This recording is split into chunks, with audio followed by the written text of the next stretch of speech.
Ha sido una costumbre histórica que las grandes familias mandasen a uno de sus vástagos a la milicia, otros a la curia y otros a la justicia. Han pasado los siglos, pero parece que el poder siempre quiere que el Estado de Derecho se incline hacia su lado. Y siempre parece que los luchadores por la democracia tienen que llevar en su mochila golpes, ¿no?, de la justicia, golpes que los cargan, que les cicatrizan y que sirven para que después los derechos se ensanchen. Ha pasado con la insumisión, pasó en la lucha contra el franquismo, ha pasado en la defensa de la libertad de expresión y ahora pasa también cada vez que se defiende el derecho a la huelga o se defiende el derecho a una vivienda digna, que está recogido en el artículo 47 de nuestra Constitución. Sin embargo, desde el poder, en especial desde el Partido Popular, parece que se quiere ilegalizar a toda aquella ciudadanía que lucha por defender estos derechos.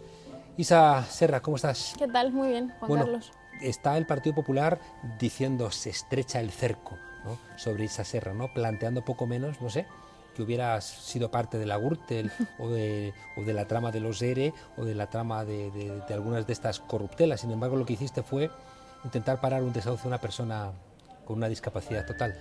Sí, manifestarme frente a un desahucio. Era una mañana de febrero y bueno, yo fui como tantas otras personas y fui a un desahucio más, como a tantos otros desahucios, y ese día era una persona que era con incapacidad absoluta, la que fue desahuciada, la que fue detenida y sin alternativa habitacional. Sin alternativa habitacional.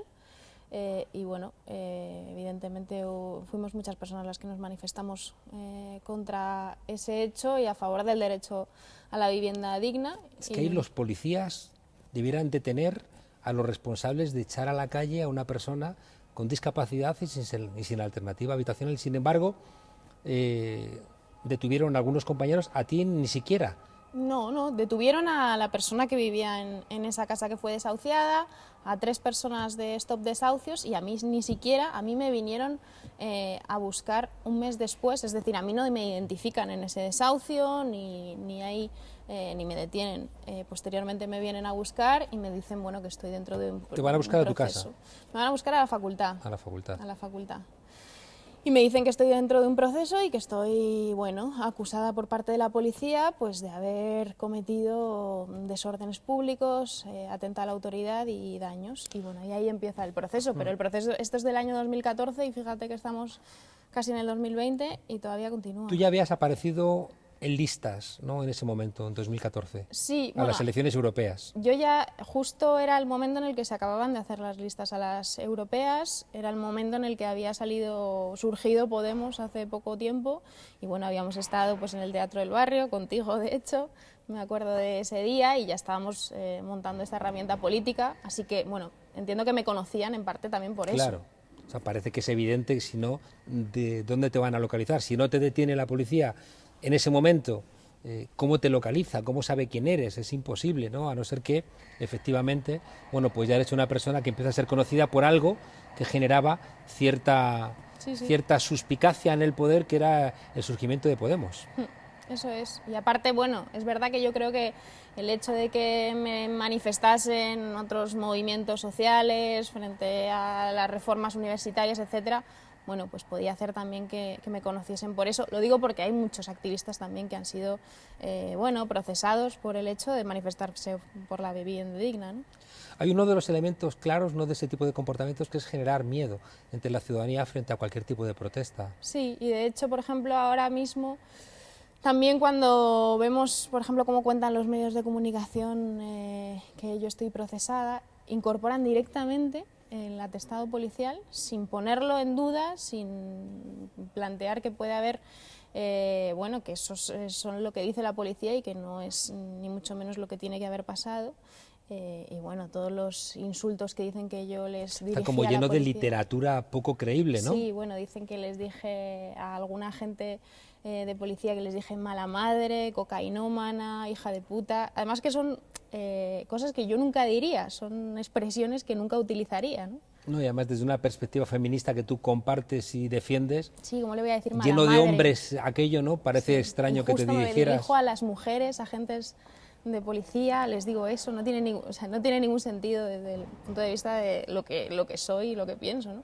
El- la organización que convocó, ¿no?, para intentar parar aquel desahucio era Stop Desahucios, ¿no?, Sí. que se dedica principalmente, ¿no?, a intentar impedir el incumplimiento del artículo 47 de la Constitución. Sí, además esos eran años en los que, bueno, ya lo sabemos todos, había muchísimos desahucios y había una fuerte lucha por el derecho a la vivienda y frente al drama habitacional que vivíamos y que seguimos viviendo, porque a día de hoy, aunque los desahucios hayan pasado de ser por ejecuciones hipotecarias a la mayoría por no pagar el alquiler, siguen habiendo, por ejemplo, en la Comunidad de Madrid, en este país al día 180 desahucios se producen, y en la Comunidad de Madrid 18 familias son desahuciadas diariamente. Así que, a pesar de todas las luchas, que desde luego han sido fundamentales, creo que sigue estando en evidencia que necesitamos poner en marcha cambios políticos para que eso deje de ser así y acabar con este drama habitacional, ¿no?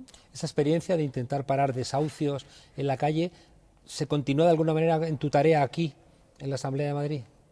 Bueno, desde luego yo creo que la labor que hacemos los cargos de Podemos no tiene sentido si no es en contacto con los movimientos sociales, en contacto con las luchas sociales, que eso es lo que da sentido a este proyecto político, y a día de hoy seguimos trabajando, pues por ejemplo, en lo que tiene que ver con vivienda, trayendo la ILP de la PA y del Sindicato de Inquilinos para que se apruebe aquí. Lo trajimos en la anterior legislatura, Partido Popular y Ciudadanos votaron en contra, lo bloquearon, y bueno, y ahora mismo, por ejemplo, estamos pidiendo que se revierta la malventa o el regalo por parte de Ignacio González de la vivienda pública a fondos buitre, ¿no? Y estamos viendo cómo la derecha se suma al discurso de la extrema derecha, totalmente, bueno, que insiste constantemente en señalar que hay chivos expiatorios, que son los ocupas, por ejemplo, cuando en realidad los principales responsables de lo que pasa son los fondos buitre, ¿no?, que se están quedando con las viviendas. Y lo que vemos es que insisten en este discurso frente a los ocupas cuando el problema no está ahí, y quieren quitar de la ecuación a los fondos buitre que acumulan vivienda vacía y hacen que suban los precios del alquiler. Claro, y se quiere presentar como que el problema son los propietarios de una vivienda o de dos viviendas, cuando realmente el problema son gente de 10 viviendas para arriba, ¿no? Sí, sí, y eso es lo que desde Podemos decimos, que tenemos que poner alguna medida para que se movilice esa vivienda vacía, y siempre las preguntas son: ¿pero entonces vais a penalizar a quien tiene una vivienda? No, nosotros vamos a penalizar a quienes son grandes tenedores, fondos buitre, que tienen acumulada vivienda vacía, ¿no?, que está favoreciendo que sucedan desahucios y subidas del alquiler abusivas.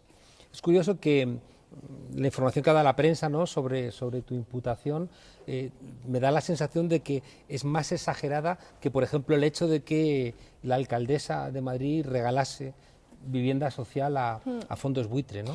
O que Ignacio González haya robado 10 millones de euros, como ayer mismo, en el mismo momento en el que sale mi noticia, sale la noticia del procesamiento de Ignacio González por la venta por la compra de Misao, que es esta empresa que compró el canal de Isabel II, y por la cual Ignacio González se llevó mordidas, no solamente él, algunos de sus cargos, pero en total se llevaron como 6 millones de euros en mordidas. Bueno, pues ayer la repercusión mediática de lo de Ignacio González fue menor que lo que tuvo mi procesamiento. He visto en la derecha madrileña una voluntad de apostar por la especulación inmobiliaria. Lo vemos, por ejemplo, cuando se ha querido presentar el barrio de Lavapiés como poco menos, ¿no?, que una ciudad sin ley, que lo que justifica es, pues eso, compra de edificios enteros para echar a los inquilinos y convertirlos en pisos para turistas.